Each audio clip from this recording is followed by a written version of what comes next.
Congratulations, Novak. It's your third title here, and you played amazing against a candidate for everything. What are your impressions, sensations? Well, I thank you very much. I feel like this tournament win was very important for my level of confidence, because after Australian Open I wasn't playing my best. I wasn't finding, I feel like, the right game and consistency on the court in Indian Wells, Miami, and also Monte Carlo. But I felt like I was close. I just needed a little bit of a push, so to say. And very important win came yesterday against Team in a very close match.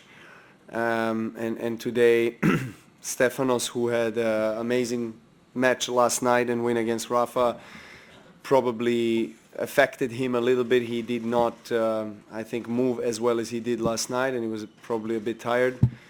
But my goal was to start off well, to try to make break as soon as possible, which was the case right away.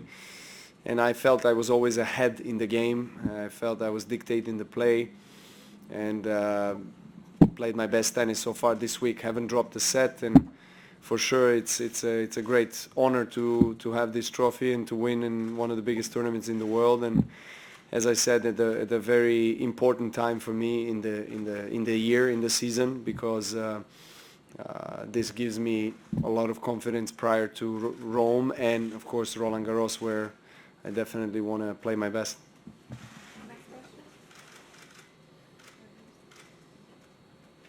Hi Novak, congratulations on the win. Talking more specifically about Madrid, with the high altitude level, how much does it indicate this winning the title to winning the French Open? Well, I mean, I was saying that, you know, altitude here in Madrid obviously affects the game a lot, and it's played differently from all other clay court events. On a very hot day in Rome, or especially in Paris, the ball can bounce high and it can be fast, but I don't think it can be as fast as here. I mean, so it was a great a lead up, I feel like, for me this week to what's coming up next in Rome and Paris. But I think because of the difference in conditions, I'm going to have to obviously try to get as many, you know, quality hours on the court, training and also competing, because it's going to be different. Probably the rallies will be longer, and it's going to require more of a physical and emotional endurance and resilience, but I'm ready for it. Novak, the feeling now is that at this stage of your career, you know how to peak for the slams. You think that's true, or is there still something to learn about that? Well, I mean, that's always kind of a goal in a way, you know, to peak for slams. With the experience that I have in my career, obviously I know how to do that strategically with my team, how to raise the intensity of training, and so I could actually be at my best in, you know, for slams. But at the same time, I don't like to underestimate or undermine, you know, these 1,000 event tournaments that are the biggest tournaments that we have in our ATP tour. In contrary, I actually want to peak at these as well. So it's sometimes it's kind of hard, you know. What do you prioritize? Where you know, I don't like to calculate. I don't like to play, you know, games where, you know, this is not important or this is preparation for what's coming up. I really like to be in the moment and just really give my best, whatever tournament that I'm playing on, whatever match that I have to face. But it is true that Grand Slams are the ones that you know, obviously historically value the most. Like Stefanos said, you have the best backhand he's ever seen in a human being.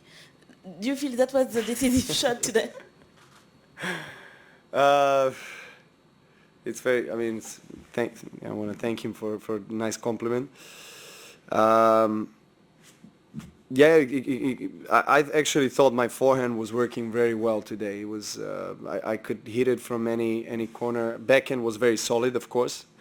I think in general I was just dictating the play. I didn't really give him too much time to set himself up for a ball or, you know, try to come into the net. I try to play fast. I try to play deep. I try to change the pace and the direction of the ball, and it has worked well. Obviously, I felt that he's, you know, struggling a little bit at the beginning. You know, maybe it was nerves and probably the long match against Rafa. So I just needed to step in and really make myself present on the court. So, yeah, I mean, my backhand has been serving me well, so to say, throughout my career. And there, of course, there were matches, very important matches, when he was also failing me. But that's sport, you know. That's a shot that I definitely can rely on in the tough moments. Next question. Novak, you talk about wanting to play your best at Roland Garros next month. Rafa's obviously maybe not at his best right now, but the form he's kind of shown the last couple of years has shown he's an incredibly tough prospect to beat on this surface. If he can get back to that level and you're playing at your best, are you confident you can win that match?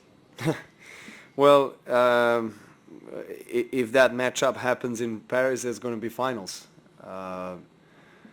It's a very long way to that, and I understand you want to visualize that and discuss that, but you know, it's a lot of things can happen. I mean, we can both lose before finals. I mean, but you know, if it happens, I really hope that we'll both be at our best, because then that would make the matchup as it's supposed to be. You know, finals of Grand Slam, and we already played one this year in Australia, where I thought he was really playing well throughout the entire tournament, hasn't dropped a set, and I was also playing well, and in the finals I was probably playing my best tennis, you know, maybe in any slam final. So I hope I can play well in Paris as well as I did in the last 3 slams. But look, he is always an ultimate challenge on clay. I mean, there's, especially in Paris. I mean, he has lost what, like 3 times in his entire career in Paris, or 2? Okay, so that says enough about his quality and the kind of a challenge that he is, you know, facing in Paris. Last question. Last one then. No, but with the year, do you feel really appreciated in Madrid with the years? Do you feel like we say Roger Federer is Madrileño, Novak also, or Spanish? I mean, not. I was part of the campaign to clean Madrid, and I think there was banners in around the city with Roger, me, Rafa is, and then I saw a photo as Novak is Madrileño, so yeah, that's how I feel. That's how I feel. I'm really grateful to receive this year, especially a lot of support, and of course Rafa is Rafa in Spain, you know. There's no question about it, but I did feel like I had a lot of people behind me, and today as well, so I'm really grateful for that. Thanks everyone. Thank you. Thank you very much.